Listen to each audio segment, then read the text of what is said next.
The operating room at Fairview General had seen thousands of surgeries. Dispatch, but none of the staff would ever forget the morning Dr. Alan Whitfield fired Nora Bellwether in front of an entire surgical team. It happened during a routine gallbladder procedure when Nora, a quiet woman in her 50s with silver-streaked hair tucked under her cap, handed him the wrong clamp for the third time that week. Whitfield, exhausted from back-to-back shifts and drowning in his own frustration, ripped off his gloves and snapped that he was done, that she was finished, that she should pack her things and leave before the next patient came in. The room went silent. Nurses exchanged glances, but no one spoke. Nora simply nodded, untied her mask, and walked out without a word of protest, her hands trembling only once the door swung shut behind her. What none of them knew was that Nora had not slept in 3 days. Her husband, a retired mechanic, was fighting late-stage cancer at home, and she had been caring for him through the night before every shift, catching an hour of sleep in her car in the hospital parking lot before clocking in. She never mentioned it. She never asked for sympathy. She simply kept showing up because that was who she was, a woman who had spent 30 years quietly holding other people's worst days together with steady hands and a calm voice, never once asking for recognition. For 2 weeks after she was let go, the hospital buzzed with rumors. Some said she was careless. Others whispered that Whitfield had been too harsh, that everyone made mistakes when exhaustion took over. Nora herself said nothing. She spent her days at her husband's bedside, feeding him broth, reading him old letters, holding his hand as the machines beeped softly beside them. She had lost her job, but she told no one that losing him was the fear that truly kept her awake at night.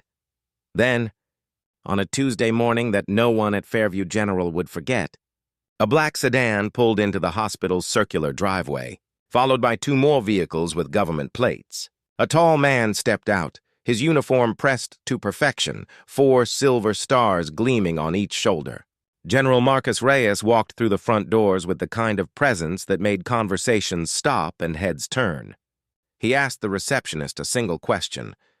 Where could he find Nora Bellwether? Word spread through the hospital like wildfire. Dr. Whitfield, called down from his office out of sheer curiosity and mounting dread, arrived just as the general was informed that Nora no longer worked there.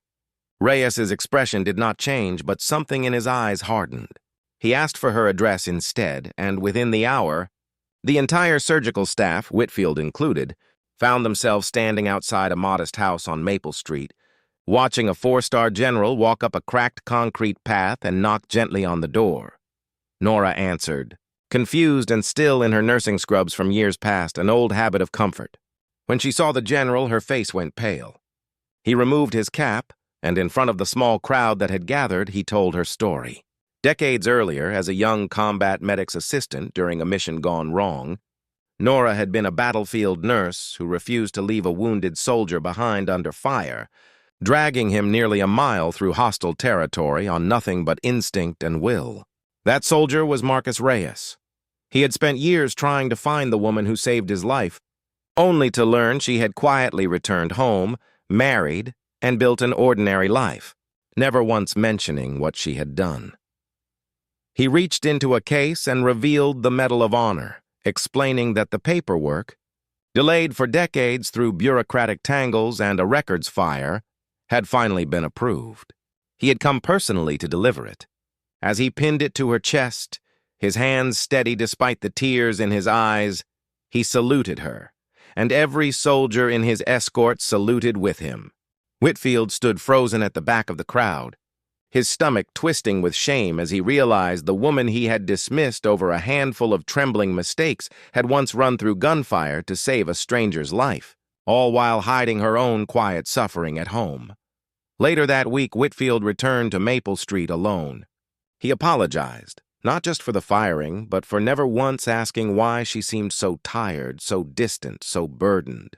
Nora forgave him easily, the way she forgave most things, without bitterness, only understanding.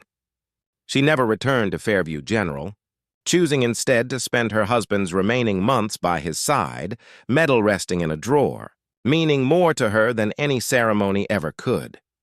Her husband passed peacefully that autumn, holding her hand until the very end. At his funeral, General Reyes stood beside her, along with dozens of nurses from Fairview who had come to understand, at last, the quiet strength of the woman among them all along. Sometimes the bravest people carry their heaviest burdens in silence, waiting only for someone to finally see them.